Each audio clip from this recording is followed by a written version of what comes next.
Bab 453. Makam para Master. Pasukan Penelan Jiwa adalah pasukan terkuat kerajaan Dinghan, dan semua anggotanya terdiri dari master spiritual alam.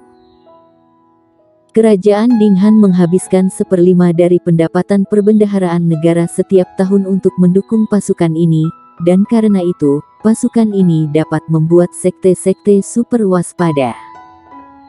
Pasukan ini ditempatkan di luar kota kuno, harus dikatakan bahwa mereka mengepung kota kuno. Lagi pula, ketika mereka datang ke wilayah selatan, hal pertama yang mereka butuhkan adalah tempat untuk berkemah. Tidak diragukan lagi, kota kuno adalah pilihan terbaik mereka. Namun, kekuatan di dalam kota kuno sangat rumit sehingga kerajaan Dinghan pun tidak berani meremehkannya. Hanya ada 2 cara untuk memasuki kota kuno, satu adalah dengan menyerang, dan yang lainnya adalah dengan mendapatkan izin dari kekuatan-kekuatan di kota kuno dan penguasa kota. Pada awalnya, Julian Luo tidak memilih untuk menyerang, dia memilih untuk bernegosiasi, tetapi jelas, negosiasi tidak berjalan dengan baik, jadi ada adegan di mana 100.000 pasukan mengepung kota kuno. Segera, Irenean, Chiana dan Regina dan yang lainnya menerima perintah dari kota kuno, yaitu menyuruh mereka bergegas kembali ke kota kuno. Warrior yang tahu bahwa situasi kota kuno mungkin tidak terlalu baik. Julian Luo mengepung kota kuno, dia tidak takut mengganggu sekte-sekte super wilayah tengah dan kedua keluargaan kalian. Di dalam ruangan, warrior yang bertanya pada Irenean di depannya. Sebelumnya, dia tidak akan berani biarpun diberikan kesempatan untuk kerajaan Dinghan, tapi sekarang, kekuatan di kota kuno ini tidak akan bekerja sama untuk melawan kerajaan Dinghan, kata Irenean. Kenapa? Warrior yang bingung.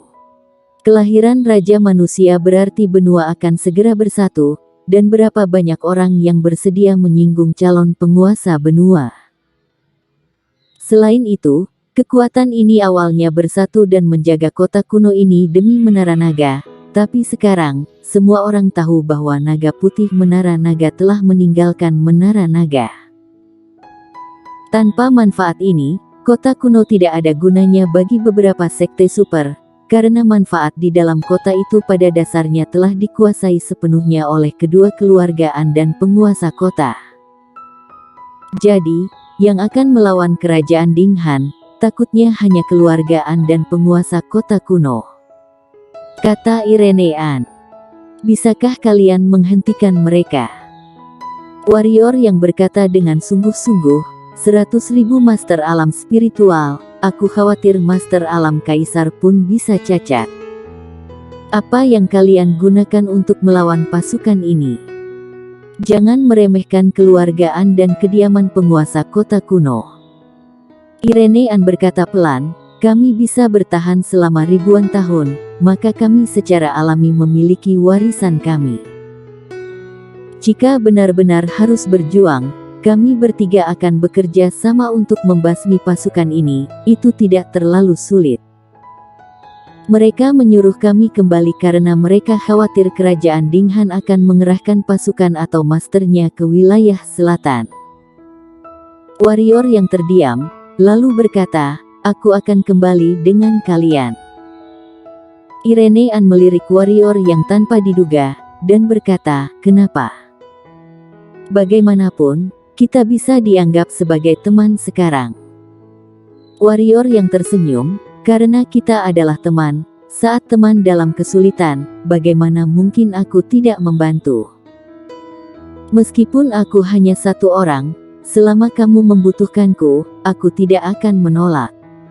Teman. Irenean mengerjap, seolah-olah dia tidak begitu mengerti kata itu, atau tidak merasa nyaman dengannya. Bukankah kita berteman?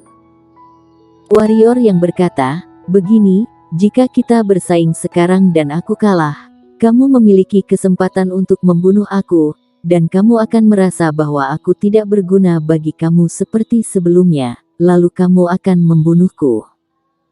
Irenean mengerang, lalu menggelengkan kepalanya. Warrior yang hendak berbicara, tetapi Irenean berkata lagi, perumpamaan ini tidak valid, karena aku tidak bisa membunuhmu. Warrior yang, ngomong-ngomong, aku sangat nyaman dengan apa yang kamu katakan. Kata Irenean lagi. Kalimat yang mana? Tidak mau bilang, pikirkan sendiri. Warrior yang, setelah setuju untuk kembali ke kota kuno bersama Irenean dan yang lainnya, warrior yang meninggalkan kerajaan monster hitam dan datang ke lembah penghancur jiwa. Warrior yang berjalan ke gubuk Pak Tuamu, memberi hormat ke gubuk itu. Saat hendak berbicara, tiba-tiba terdengar suara Pak Tuamu dari gubuk itu, masuk. Masuk. Warrior yang sedikit terkejut. Tahukah kamu, Pak Tuamu belum pernah mengizinkannya masuk ke gubuk ini sebelumnya. Meski penasaran dengan apa yang ada di dalam gubuk itu, dia tidak pernah meminta untuk masuk karena dia tahu itu jika Pak Tuamu tidak membiarkan dia masuk, maka pasti ada alasannya. Baru sekarang, dia tidak menyangka Pak Tuamu akan membiarkannya masuk. Setelah ragu-ragu, warrior yang membuka pintu gubuk dan berjalan masuk ke gubuk. Begitu dia berjalan ke gubuk jerami, langit berputar, segala sesuatu di garis pandang warrior yang terdistorsi, perasaan kantuk datang, dan warrior yang mengerutkan kening dengan tidak tertahankan. Tidak tahu berapa lama, warrior yang perlahan membuka matanya. Pada saat ini, dia berada di alun-alun yang sangat luas. Di alun-alun ini, ada puluhan ribu sarkofagus hitam. Sebelumnya kamu tidak diizinkan masuk karena kamu terlalu lemah untuk melawan kekuatan labirin. Sekarang, saatnya memberitahu kamu sesuatu, jika tidak, aku khawatir itu akan terlambat. Pak Tuamu muncul di hadapan warrior yang, dan berkata perlahan. Peti mati apa ini? Warrior yang bertanya dengan kaget. Dia tidak pernah menyangka akan ada gua di gubuk Pak Tuamu. Makam Master. Pak Tuamu berkata, masing-masing peti adalah satu master, yang terendah alam kaisar kelas 1, dan alam tertinggi adalah alam kaisar kelas 9. Tentu saja, saat ini mereka semua mati tanpa roh. Semuanya master alam kaisar. Warrior yang menarik napas, ada puluhan ribu master alam kaisar, apa konsep ini? Pak Tuamu melambaikan tangannya, dan tutup peti mati di depan keduanya perlahan naik ke udara. Ketika dia melihat orang di dalam, mata warrior yang menyusut, karena itu adalah Taois pemabuk yang terbaring di dalam.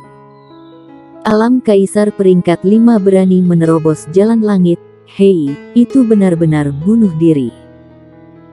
Pak Tuamu mengacungkan jarinya, dan pedang ziking yang digunakan Taois pemabuk terbang ke sisi warrior yang berkata, meskipun pedang ini tidak sebanding dengan pedang Kong Sun kamu, ini juga pedang langka yang bagus. Sayangnya roh dari pedang ini sudah dihancurkan dan tertidur lagi. Jika memungkinkan, perbaiki. Warrior yang mengangguk dan menyimpan pedang ziking.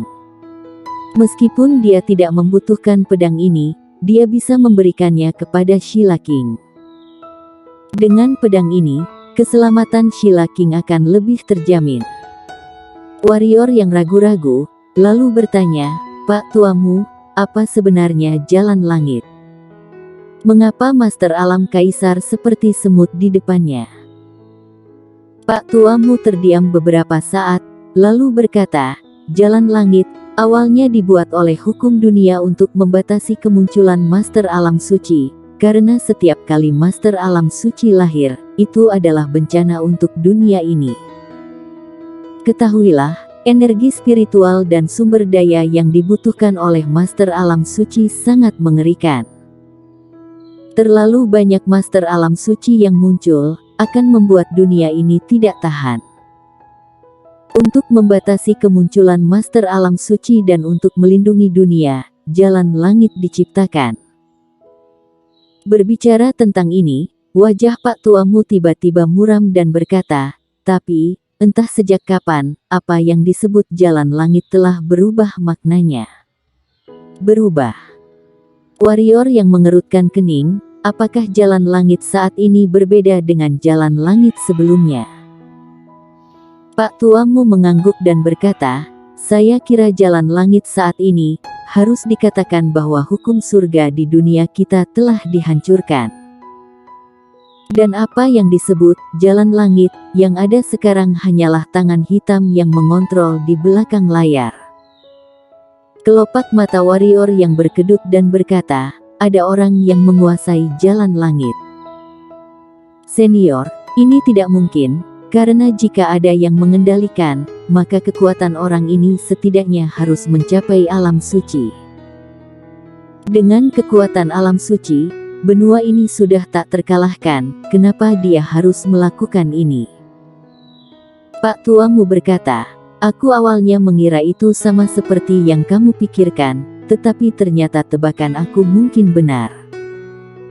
Karena mayat para master yang aku kumpulkan selama ribuan tahun telah dibunuh dengan cara yang sama. Tentu saja yang paling penting adalah membunuh mereka, bukan kekuatan hukum alam dunia kita, itu adalah kekuatan yang belum pernah aku lihat atau dengar." Mendengar hal itu, warrior yang sedikit mengerti mengapa Pak Tuamu harus mengumpulkan mayat para empu ini, ternyata untuk menyelidiki jalan langit. "Dengan kekuatanku, tidak sulit bagiku untuk membobol jalan langit," Pak Tuamu berkata dengan sungguh-sungguh, "tapi aku tidak ingin mati penasaran seperti orang-orang di depanku ini, jadi aku terus menekan alamku. Menyelidiki master-master yang meninggal setelah membobol jalan langit, hanya untuk mencari tahu tentang jalan langit saat ini. Tapi sayangnya, sejauh ini, selain mengetahui bahwa seseorang mengendalikannya, tidak ada kemajuan berarti." Warrior yang tersenyum pahit, dan berkata, "Senior, apa yang kamu katakan tampaknya terlalu jauh bagiku. Apalagi, junior merasa bahwa junior tidak dapat banyak membantu kamu, bagaimanapun, junior tidak mampu menerobos jalan langit saat ini. Tidak jauh bagimu." Pak Tuamu tertawa kecil, dan berkata, "Tahukah kamu, aku merasa energi spiritual dunia kita menghilang dengan cepat. Aku tidak tahu mengapa, tapi aku kira itu terkait dengan orang di balik layar jalan langit. Kamu seharusnya tahu apa yang akan terjadi pada kita jika dunia ini tidak memiliki energi spiritual. Pada saat itu, umur manusia tidak akan lebih dari 100, dan mereka tidak bisa kultivasi. Semua pendekar hitam akan sama dengan orang biasa, atau bahkan tidak sebaik orang biasa. Sederhananya, sudah hampir waktunya benua dihancurkan." Mendengar itu, hati warrior yang tercengang, karena si gadis kecil di pusaran pusat energi juga mengatakan hal seperti itu. Apakah dunia ini benar-benar akan hancur? Sambil menggelengkan kepalanya, warrior yang berkata, "Senior, kamu jangan-jangan menginginkanku menjadi penyelamat, kan? Kalau iya, aku khawatir aku tidak bisa melakukannya. Bagi aku, selama orang yang aku sayangi bisa selamat, hidup dan mati orang lain, maaf, junior tidak semulia itu. Selain itu, junior tidak memiliki kekuatan untuk menjadi juru penyelamat. Laut ilmu tak berujung, seharusnya ada padamu. Tidak, saat ini seharusnya disebut pusat energi pusat kecil, kan?" Pak Tuamu memandang warrior yang sambil tersenyum. Wajah warrior yang berubah drastis, seperti dipukul keras. Bersambung.